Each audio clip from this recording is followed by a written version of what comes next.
Hello everybody, Happy New Year and welcome to another episode of Tech Motoring. On today's episode, we're going to be going over my 10 things that I'm looking forward to doing in 2025. So let's dive in, let's talk about it, and let's see what the next year has to bring.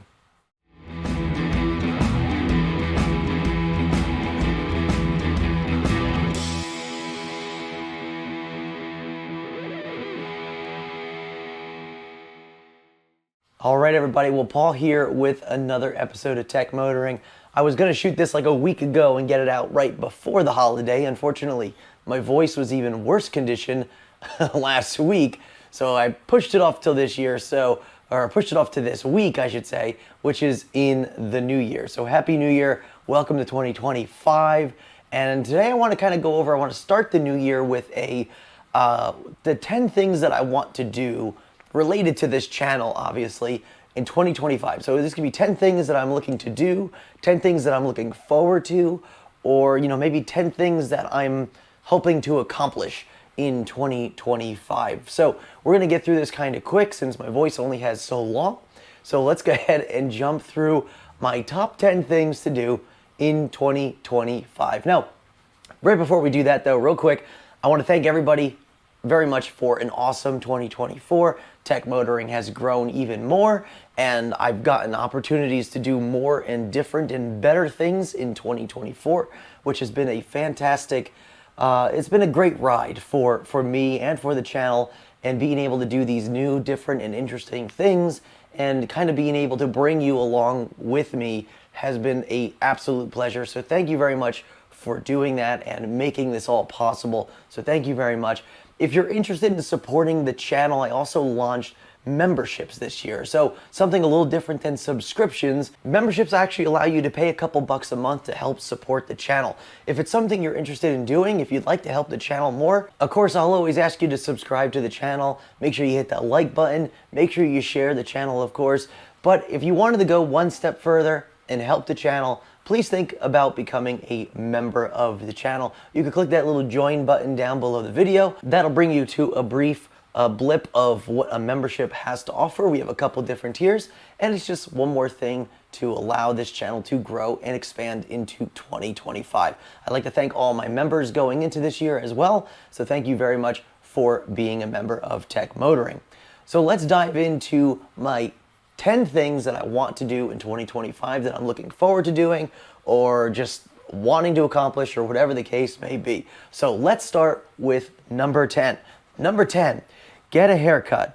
Wait, this is the wrong list. Hold on a second. I got the right list this time. I mean, I know I need a haircut, but that wasn't the list for 2025. Let's start over here. Okay, so number 10, product reviews. So I've been doing quite a few product reviews over the past couple of years, and I've actually found a lot of interesting things. I've learned a lot from product reviews, especially doing like chargers or adapters, where I'm able to compare and contrast different versions of similar things and being able to bring that information to you. So this way, if you're interested in a particular product, or really if there's a certain thing that you're interested in, but you really want an honest and unbiased review, which is 100% what I always do on this channel here, then I'm always interested in doing some more product reviews. I'm always looking forward to companies reaching out to me, and I'm always looking forward to just buying products on my own that I'm interested in and reviewing them here on the channel. So I really am looking forward to doing some more product reviews into 2025.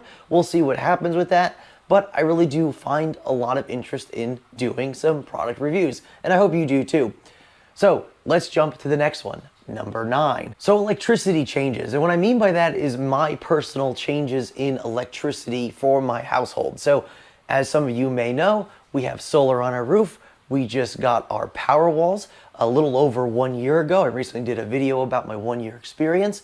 And we are having in 2025 some major changes to our electricity. So we are going to have some on-peak, off-peak, during the day pricing. And it's going to greatly change how much our electricity costs. And we're even going to be hit with some demand charges based on how much electricity we use over a specific period of time. So this is going to be a really interesting thing going into 2025. And the power walls are really going to show how much that I can still save money. In fact, I could probably even get my electricity bill even cheaper now having Tesla Powerwalls. So I'm very intrigued by this. Though I'm not exactly excited for it, I'm definitely intrigued to see what I can do to possibly sustain at the same electricity cost that I'm currently at, while charging up multiple electric vehicles. And we'll see if I can even try to save even more money being on this new plan. So we'll see what 2025 brings. Number 8, more car shows and events, and like a cars and coffee kind of thing. I did a couple of cars and coffee this year, which was really, really cool. One was just recently at the IANA opening in Apex, North Carolina.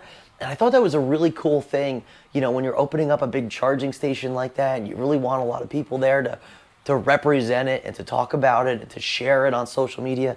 I really thought that was a really cool thing to do. And I'm really looking forward to maybe more of those in the future. In fact, I'm even thinking about hosting a Cars and Coffee here in the Myrtle Beach area. Maybe something that I could do once a month or maybe even once a quarter, just to get a bunch of local electric vehicle people together in a spot and kind of just talk about the cars, kind of share our likes, our dislikes, the passions, what made us go into electric vehicles, and just kind of connect with more people. And that's really something that I'm looking forward to do in 2025.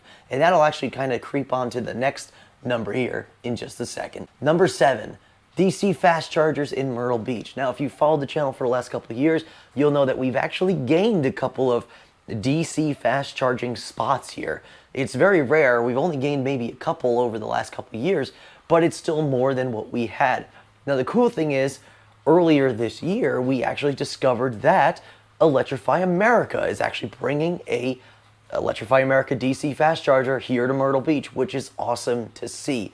And even though I'm not quite taking full credit for it, I want to take some credit for it. I'm glad to see that after years of me complaining about we need more DC fast charging, Electrify America, please come to this area. I'm glad to see that it actually is happening, and we will have an Electrify America station here in Myrtle Beach. And that might be something that might be a good spot to host a pretty cool Cars and Coffee event every month or quarter, depending. And I think that might be kind of interesting and kind of cool. So I'm really looking forward to that specific station opening, but of course, more DC fast chargers in general. Number 6, charging tests. Now, one of the things that I really can't do here in this area is actually do like DC fast charging tests on my cars. The Tesla, yeah, I probably could do that at a version 3 Tesla supercharger we recently got like a year and a half ago. But as far as like CCS vehicles, we really don't have any infrastructure here that is high enough kilowatt to be able to charge these vehicles at a sustained high speed for very long. That's not necessarily sharing with, another cabinet nearby. And so I'm really looking forward to when we do get some newer DC fast chargers in this area, being able to actually do some charging tests, because I'm really curious to see my own charging experiences with cars. And I want to get my hands on more vehicles that I can do these charging tests on. And just seeing what the charging curves are with these vehicles. Like, for instance, the Mach-E behind me. This is not our Mach-E. This is still a loaner one from the dealership. Still waiting on the dealership to fix my car. But I've noticed after road tripping this vehicle, we literally just got back today, that car has a different charging curve than our Mach-E, even though it's the same battery. That's an LFP battery. Ours is the NMC, but they're the same standard battery in the Mach-E. And the difference of 3 years between our 2021 and that 2024, I was able to see quite a difference in that charging curve with that Mach-E. It's slightly improved. And I would really like to plot that down and get a solid charging curve and do it myself, my own testing and my own testing procedures to do this with a bunch of different cars. So I'm kind of interested in maybe doing some DC fast charging in the future as well on the channel. So hopefully when Electrify America gets their stations open, I'm gonna really look forward to doing some DC fast charging tests. Number 5, hands-on with more EVs. And I kind of, talked about this a little while ago, I just want to get my hands on more electric vehicles. This was a really cool opportunity to get my hand on a newer Mach-E, even though it's a loaner, I only have it for a little while. It was really cool that I was able to get my hands on that vehicle and be able to experience some of the minor changes that, Ford has done to the Mach-E over the last 3 years. Some good, some not so good. And I was really looking forward to being able to do those comparisons. And I have videos on that and stuff coming to the channel very soon. So make sure you look out for that if you're a Mach-E owner. I got some input on that vehicle that I'd like to share with you. But I'm really looking forward to getting my hands on some more electric vehicles. I do have some more friends now that are picking up some more EVs, some that I probably would not get my hands on, just due to the fact that they're really expensive, or there's just one more car that I really can't own. And so I'm really looking forward to getting my hands on some other electric vehicles and doing some charging tests with those, once again going back to that last step. And so doing a bunch of different things with more EVs. So I really wanted to start getting my hands on some more EVs this year. Well, hello there. Well, it turns out I completely missed number 4, so this is a little bit of an addendum to the main video there. So number 4 for me is going to be EV conventions. I really want to go to at least one EV convention this year, regardless of where it is in the United States. I really want to get out and go to an actual electric vehicle convention. And I don't know which one I want to go to quite yet. I'm not sure, where it's going to be or what it's going to be like, but I really just want to go to an electric vehicle convention this year. So that is my number 4 for that. I really want to get out on the road and experience one of these large conventions and see what it's all about, and try to just meet people and see the other side of things as well, because these conventions can be very cool about meeting people and making connections and whatnot. So number 4 is going to an EV convention. Let's get back to the main video now. Number 3, road trips. Road trips are one of my favorite things to do on this channel and bring to you.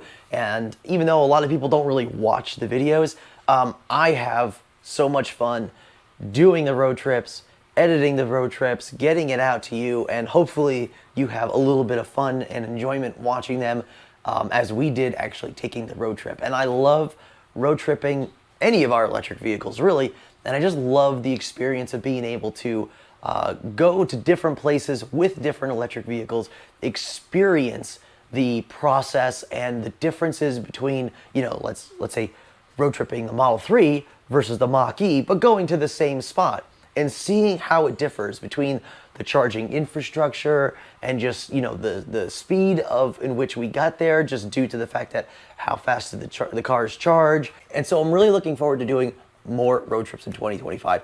And trust me, we do not have a shortage of road trips in 2025. We are pretty much starting off this year pretty good with some road trips coming up in the next couple of months. And then from there, it's just not going to stop. We're honestly going to be having a bunch of road trips this year. So I'm really looking forward to doing some road trips and maybe doing road trips in different cars. Maybe if I could get my hands on some of my friends' vehicles, or just anything, really, anything different than what I'm used to road tripping in. I'd love to do more road trips in them as well. Number 2, buying my electric pickup truck. I feel like I've been beating a dead horse about this for like 4 years now. So for those of you who follow the channel, you'll know that I actually pre-ordered a Tesla Cybertruck back in 2020. Well, obviously when the truck came out in 2023, the end of 23, the prices of the vehicle were quite a bit different than initially announced, which put it quite a bit out of my price range. And even now that the Foundation series are no longer in production and I can buy one at a cheaper price, $80,000 is still a lot of money to put out for a pickup truck. Really any car, but specifically, this type of pickup truck. So I'm really looking forward to hopefully there being some sort of price drop on the Cybertruck in 2025. Alternatively, if I can't get a Cybertruck, I'm really looking forward to maybe picking up an R1T. I really like the Rivians. I really like the R1T. And I'm thinking that maybe, if I'm lucky, I can maybe try to pick up a refreshed 2025 in 2025. It'll obviously be towards the end of the year. But maybe I could actually finally get my hands on an electric pickup truck. Not sure which one I want yet, but we will see. Of course, I also pre-ordered a Chevy Silverado, but to be honest with you, I'm not quite fully sold on the Silverado. It is a much bigger truck than the R1T and a little bit bigger truck than the Cybertruck. And I don't necessarily need a large truck. Same thing goes with the F-150 Lightning. F-150 Lightnings are relatively cheap right now. You can get them on lots. They're not selling as quickly as they'd hoped, and so you could get them relatively inexpensive, $50,000 to $55,000. And it's a really good truck for that price, but out of all the trucks, the F-150 is kind of the one that I'm least excited about. The Silverado EV is one of those trucks that I am actually kind of excited about, but I don't need a truck that is that big. Plus, their prices are up there as well. Probably looking at least 60 to 65 for a work truck, which is not exactly something I want. I want something a little bit nicer, and we're still waiting for those little bit nicer models to come out. They have the 4LT, right? The 3LT, which is still over $70,000 for the 3LT. So I'm really looking forward to maybe seeing a cheaper trim this year, and maybe I'll pull the trigger on a Silverado EV as opposed to a Rivian or a Cybertruck, or depending on what happens with the other two, the Cybertruck and the Rivian, will depend on which way I go with my electric pickup truck. All right, and last but not least, number one, the one thing that I'm excited about is what you're excited about. And this is where you come in. As my subscribers, as my followers, as the people who've been with this channel for 1, 2, 3, even over 4 years, thank you very much again for that. I want to hear what you want to see. Is there something in this genre that you particularly want to see on this channel? Is there something that you want me to go do? Is there a specific car that you want me to try to go pursue and maybe make some, content on? Is there something that you want to see that you would like to see here on Tech Motoring? So I want to hear it from you. Put down what you want to see on this channel. Of course, I'd love for you to say anything else down there as well, like, hey, you did a good job, or, keep up the good work, or anything like that. If you put that down in the comments too, I won't be upset. But I do want to hear from you, and I want to hear what you would like to see on Tech Motoring in 2025, or even further into the future. So I'm really interested to hear what you have to say. Anyway, once again, from the bottom of my heart to all you out there, thank you for a wonderful 2024. I hope you all have a happy and healthy 2025, and I look forward to being here for you and for you being there for me in 2025. Have a fantastic new year. Be safe out there, and we'll see you on the next episode. And remember, welcome to the future. Welcome to Tech Motoring. And thanks for dealing with my voice, because this was awful. Have a good one, everybody.